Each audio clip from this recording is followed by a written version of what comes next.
Suddenly, a man collapses before everyone, unconscious. Anna looks around, wondering if today is a bad day. Under Anna's doctor radar, John quickly detects the illness, and miraculously, the patient wakes up under everyone's eager gaze. Anna realizes that she might actually be a super doctor, and they head straight to the nearest hospital. Looking around at the oddly familiar setting, Anna's memories flood back. She finally realizes she's the attending doctor, working her tail off. This leads to her having zero time for romance, but with help from the hospital staff, they find Anna's mentor, who insists on knowing the John-Anna relationships in order to gain a deeper understanding. John had no alternative but to pretend to be Anna's boyfriend, and upon uttering those words, Anna felt as if something had gently stirred in her heart. Guided by this mysterious force, she approaches the room at the end of the corridor, mustering her courage to open the door, only to find herself lying. At this moment, the unconscious Anna lies there, while John hurriedly follows her in. Witnessing this scene, she can't help but marvel that Anna is still alive, although inside, she feels like a lost soul, utterly bewildered. She feels lost, yet can't shake the thought, hey, Anna's still alive. But as a doctor, Anna knows she might not have much time left. John suggests she try to get back into her body, but despite her efforts, soul and body just can't seem to sync up. John urges Anna to turn around and takes her hand, and to his surprise, she feels warmth. She genuinely feels John's warmth, encouraging him to believe there's still a chance. Just then, Anna's mentor walks in, urging her to leave. Unlike before, Anna doesn't cling to John this time. After spending so much time together, they've grown used to each other's presence, making the thought of parting even harder. Anna wanders aimlessly in the hospital, unnoticed. Eventually, she stumbles into her old office, only to find her subordinate has taken her place. But this new hire is too busy gaming to notice the unconscious Anna. She is furious until she bumps into her sister in the hospital. Her sister arrives with the kids to visit her, and finally, she feels a little relief and opens her eyes. But what she sees is her own body falling apart. This horrifying reality hits Anna hard. She finally shows a hint of relief, but no matter how the kids tug at her arms, Anna can't feel a thing.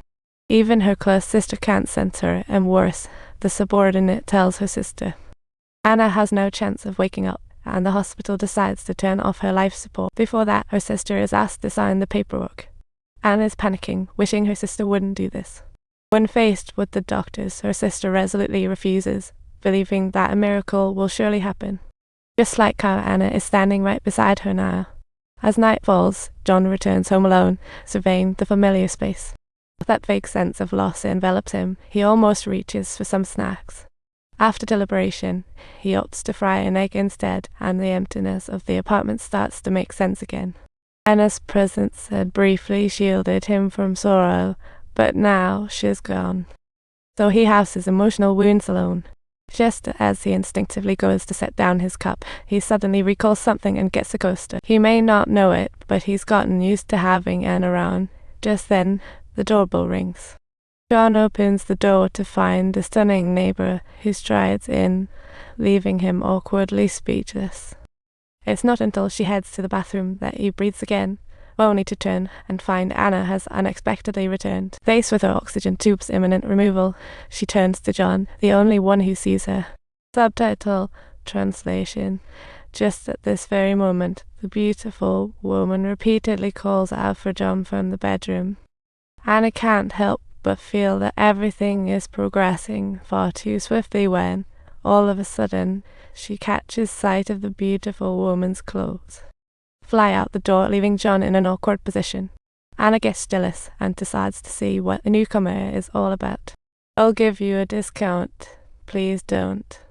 Anna quickly insists, "Don't worry, I'm a doctor. Just relax." "Really?" She speaks 3 languages. That's interesting. It is so artsy, and you're a bit too shy. Who are you talking to? Just then, the neighbor emerges, expressing her loneliness to John. Anna reminds John not to hesitate. After all, it's rare to find a girl who's this forward. "No, you are not Elizabeth." Anna's teasing leaves John red-faced. yet he still chooses to follow Anna to the rooftop. In conversation, John unintentionally reveals his feelings. "What did you tell her?" Anna asks. "I saw something. I never claimed to be the only one who could do it." Staring at the twinkling city lights, John slowly opens up, haunted by the departure of his wife. At this moment, two drifting souls find a port in each other. What started out as a flicker of emotion gradually brightens with newfound strength. The next day, John takes Anna to a mansion. Deep within the mansion lies a fairy tale-like garden. John's secret identity is that of a landscape designer. Looking at this strangely familiar scene, Anna whispers that she's dreamed of this place before. Every flower and scent feels like DJ Currency's sign fu. Just as they are lost in this dream, the phone rings unexpectedly.